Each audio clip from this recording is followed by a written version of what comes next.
مادرم از دست تو مرد. من دیگر اجازت نمیدهم که به این عائله ضرر رسانی.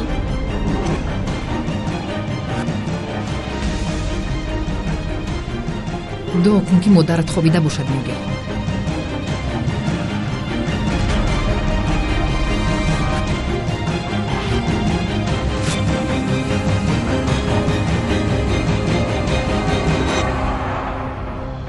وگرنه از دست مادر دیوانت نجات یافته نمیتوانی. تو چی کار میکنی ها؟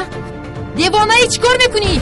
میوگه گفته دخترم میوگه یک طرف ایستا دست رسون.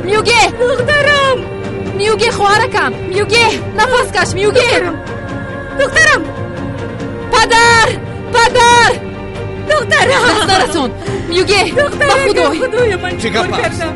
در اینجا چه گپ است؟ پدر دخترم در اینجا چه گپ شد؟ پدر وای اما اموالش رو گرفته برای دخترش پخش میکرد. خریب رو میکشت پدر. نه این خیلی نیست. زود رفت آب بیار.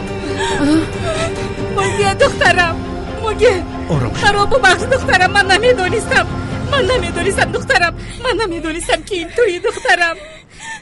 موگه پدر دخترم بنوش دخترم. تمام دخترم بنوش. موگه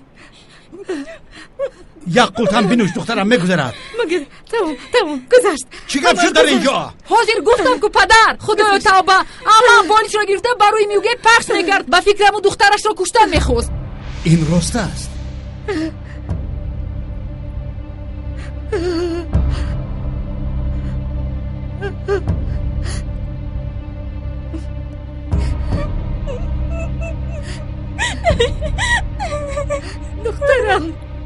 دخترم من نمیدونستم دخترم. اینجا بیا جانی من اینجا بیا من بیا دخترکم ببخش من اینجا دارم مرا ببخش دخترم.